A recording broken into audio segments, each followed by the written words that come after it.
নমস্কার বন্ধুরা, কেমন আছো তোমরা সবাই? আশা করি নিশ্চয়ই খুব ভালো আছো।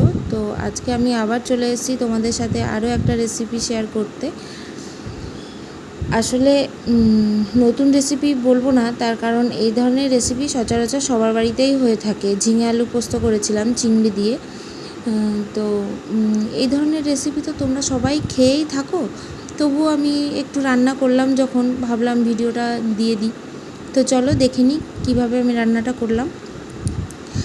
আমি ঝিঙেগুলোকে আস্ত ধুয়ে নিয়েছিলাম, তারপরে কেটেছি, কারণ ঝিঙেটা আস্ত না ধুলে না, কেটে ধুলে কি হয় না, অনেকটা জল বেরোয়। সেই জন্য আমি সবসময় ঝিঙেটাকে আস্ত ধুয়েই নিই, তারপরে কাটি। তো যাই হোক, আলুটাকেও কেটে নিয়েছি, কেটে ধুয়ে নিচ্ছি। আর এদিকে কড়াইতে তেল দিয়ে তাতে কালো জিরে আর শুকনো লঙ্কা ফোড়ন দিয়েছি, দিয়ে চিংড়ি মাছগুলোকেও দিয়ে দিলাম। আর চিংড়ি মাছের ওপর কিছুটা পরিমাণ লবণ আর কিছুটা হলুদ দিয়ে দিলাম, আমার যতটুকু দরকার হবে।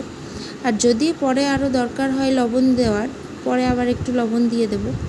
সে যাই হোক, চিংড়ি মাছগুলো একটু হালকা হাতে ভেজে নিয়ে আমি এর উপরে আলুগুলোকে দিয়ে দেব। আর তোমাদের কার কার আমার ভিডিওটা দেখতে ভালো লাগে অবশ্যই কিন্তু কমেন্ট করে জানাবে।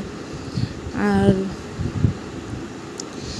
তোমাদের কমেন্টগুলো পড়লে আমার খুব ভালোই লাগে। আর কি বলবো। তো যাই হোক, আমি এখানে আলুগুলোকেও একটু ভালোভাবে ভাজা করে নিচ্ছি। পুরোটা তো ভাজবো না, জাস্ট অল্প একটু নেড়ে চেড়ে নিচ্ছি। আর এর উপরে দিয়ে দিচ্ছি শুকনো লঙ্কা আর পোস্ত বাটা। শুকনো লঙ্কা আর পোস্তটা আমি একসাথেই বেটেছিলাম, ওই জন্যে পোস্ত বাটাটাকে লাল দেখা যাচ্ছে, তোমরা আবার যেন হেসো না। তো যাই হোক, আর এর মধ্যে দিয়ে দিলাম প্রয়োজন মতো একটু জল, মানে জলটা দিলাম প্রয়োজন মতো বলাটা ভুল হবে। আমি ওই যে গ্রাইন্ডিংয়ের বাটিতে যতটুকু পোস্ত লেগেছিলো সেটুকুও ধুয়ে দিয়ে দিচ্ছি। আর এই দেখো অনেকটাই কষা হয়ে গেছে। এবার আমি এর উপরে একটু ঝিঙেটা দিয়ে দেবো।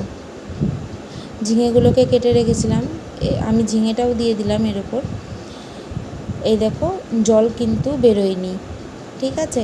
ওই জন্য আমি সবসময় ঝিঙেগুলোকে আস্ত ধুয়ে নিয়ে তারপর কাটি, তাহলে এক কড়াই জল হয়ে যায় না। এই দেখতেই তো পাচ্ছ তোমরা, ঝিঙে থেকে সেইভাবে কিন্তু জল বের হয়নি। তো যাই হোক, রান্নাটা অনেকটাই এগিয়ে গেছে। তো তোমাদের কেমন লাগলো রেসিপিটা কিন্তু অবশ্যই জানাবে কমেন্ট করে, ঠিক আছে? আর আমার ভিডিওগুলো তোমাদের কেমন লাগে সেটাও কিন্তু জানাবে।